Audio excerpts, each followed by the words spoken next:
Hello, Darin Martineau from Master Magic Shop, and in this video I'm going to continue to discuss the classics of magic, and we're going to talk about a book that I highly recommend called Classic Secrets of Magic by Bruce Elliott, and this book was published in 1962, and in the back of the book he has what is a list. He has two lists of some of the best classics of magic. The first list is from the audience's perspective, and the second list is from uh, the most liked effect performed by professional magicians in that time. So this is a pretty good list. Of course, magic's come a long way since then, but if you want to look at the fundamental basics, this is where you go to. Okay, so let's start with the first list. Okay, this is best like effects in magic in order. Number one is the levitation of a human being. Okay, this would include self-levitations, which I would highly recommend Jimmy Finger's Master Magellan Levitation, which is something that I have, but that's another topic for another video. Number two, the linking rings. I used to not like the linking rings, but I like them now. Now that I see, when I've seen them actually performed really good. Jeff McBride performs them great, but he performs everything great. There's other people like Richard Ross, who's won FISM with the rings. There's Jonathan Neal Brown. I could go on and on. You have the Italian magician who passed away, uh, named what is his name? His name, I'm losing his name right now, but here's the point. We'll go back to the list, okay? Number two, the linking rings. Now, I have products with the linking rings, and I have new routines which I will put out. I'm not releasing it at this time because I'm using it in my routine, but there's many good products on the linking rings. The next one is the cups and balls. Now, remember, this list is from the audience's perspective of what the audience likes, and that's actually the most important. The next list is from a professional magician's most performed. So we're on number three, which is the cups and balls. Of course, Di Vernon has one of the best cups and balls routine, and I will mention street magician Gazzo, who produces a watermelon, which is something that is absolutely incredible that you can look into. There's many more. You've got Paul Gertner with the steel cups and balls. You've got the clear cups by Jason Latimer. So magic has come a long way, but this list is still relative, right?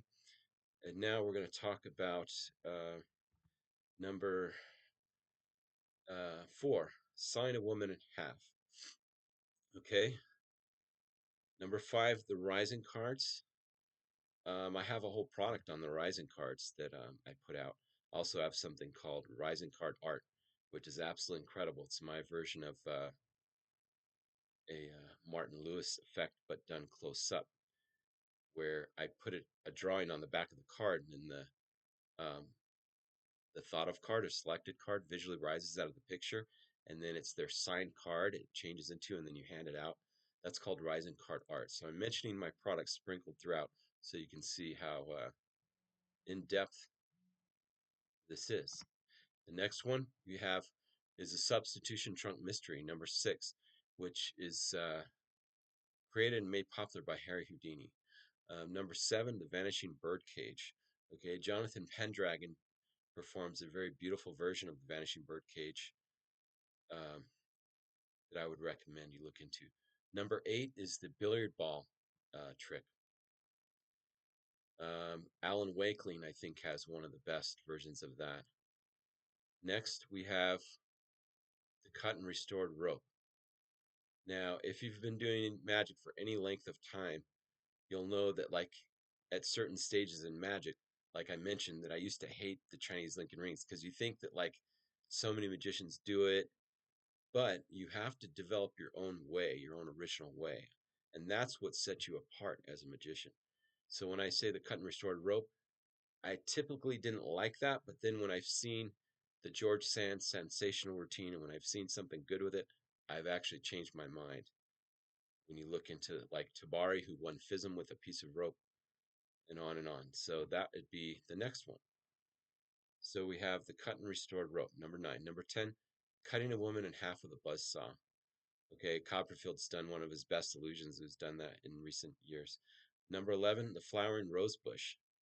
Okay, that was made famous by Robert Houdin. Very old effect, but you could still come up with modern versions and such. Next one, number 12, the egg bag. Um, there's many people that made that famous. Tom Sony, one of them. Next, number 13, the nest of boxes. There's many versions of nest of boxes, whether it's a coin or a watch. Um, there's many ones to mention. We mentioned Tommy Wonder. We'll mention other magicians such as John Bannon have things with us. Number 14, the die box.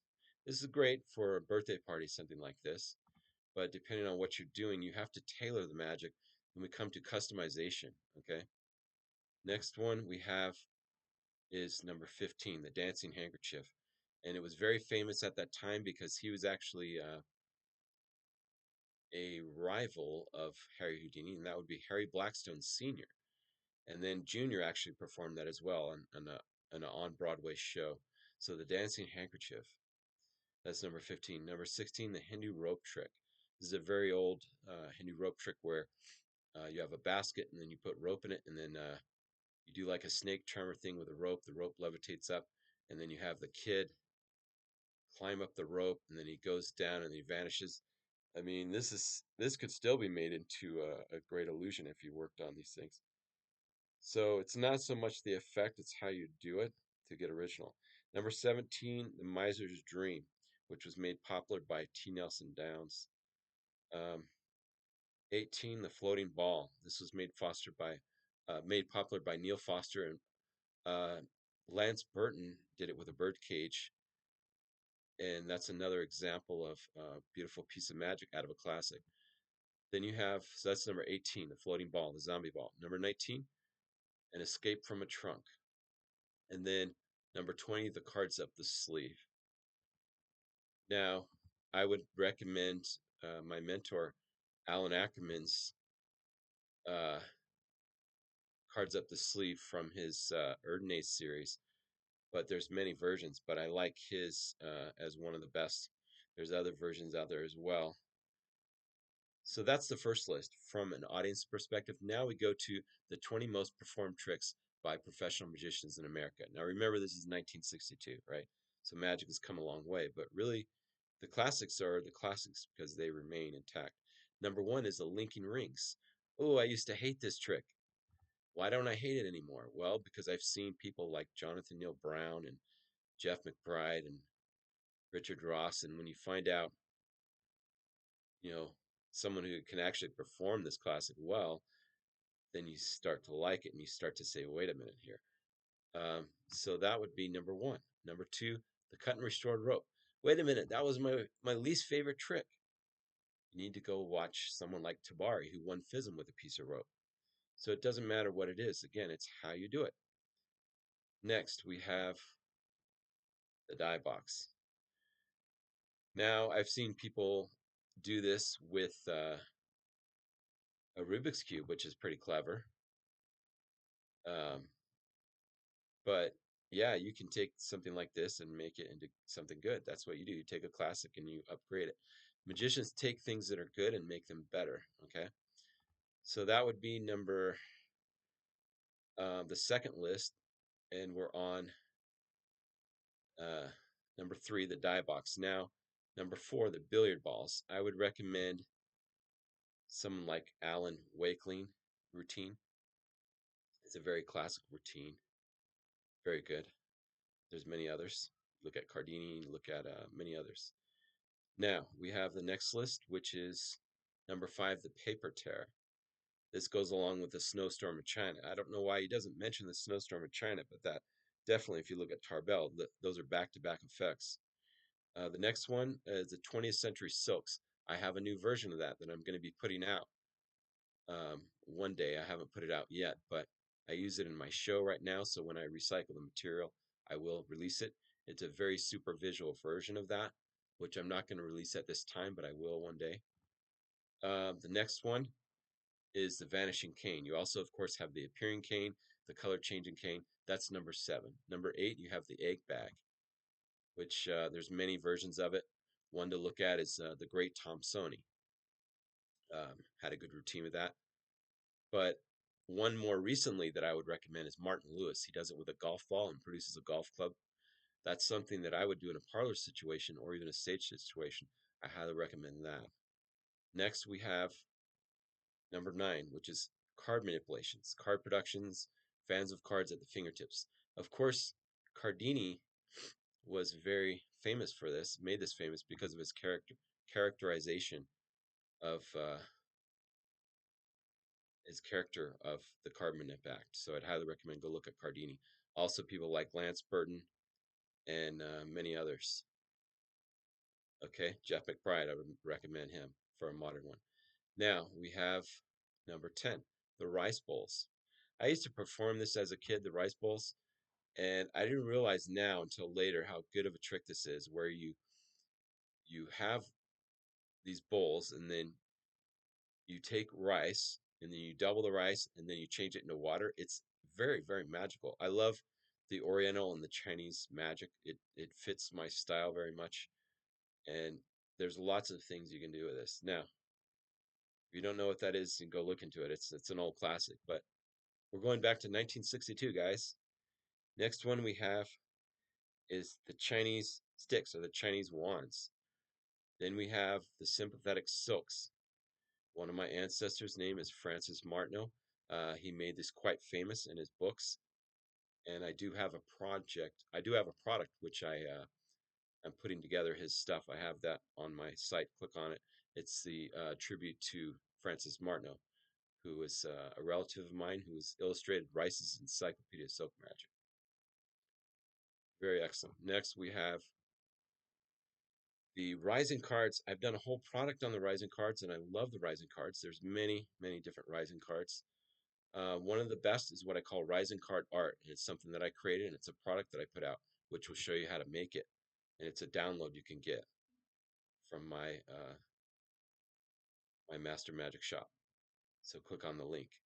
Also, guys, put in your email, and I'll send you my free Magic mini course and 5 free videos. And I'm going to be coming out with many different crash courses in Magic that are all going to point to my site, because I want to put out some really good quality introductions into my system so you can see how in-depth this goes. So that would be number 13, the Rising cards. I have a whole products on several versions of Rising cards, both gaffed and ungaffed. Number 14 is the cards to pocket. I love the cards to pocket. One that you see me performing recently on my YouTube channel is from a creation from Paul Harris, and it is called New Las Vegas Leaper, but I do it with business cards. And this is where you not only do a cards across to the spectator's pocket, but as a finale, you can make a dollar bill vanish and appear in their pocket, or a coin, or I use business cards just to give it a little twist. It's a great way to hand out your business cards. So I make a business card vanish visibly, and then it ends up in their pocket, which is really impressive. So you can watch that performance video on here on my YouTube channel. Next, we have number 15, soft soap. Okay, that's like for birthday parties and stuff like that. That's a classic. You can go look at that.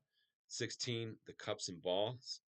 Di Vernon has one of the best routines. You also see in modern times Jason Latimer winning FISM with clear cups and balls. You also see Paul Gertner is an award-winning magician who has the steel cups and balls. And next we have one of my favorite, which is the 4 ace tricks. Now, I'm really heavy into this. I have extensive products. I have about 15 products right now on Penguin Magic, and I have over 244 products on my site right now, and I'm adding stuff every month. So you can get access to my Magic membership site for only $20 a month, and you can join now, and you can get access to everything, videos, books, everything, okay? The next we're going to talk about is we're going to talk a little bit about the 4 ace tricks. So we have Conus aces, we have Hofzinser's aces, we have the Coforting aces. A lot of these appeared in the Hoffman's Magic, but if you go further back, you go to Hofzinser. If you go further back than that, you can keep going further back, and it goes beyond Hofzinser and his contemporaries, such as Robert Houdin, and it goes back further and you get to like Conus Aces, and I perform versions, modern versions of these.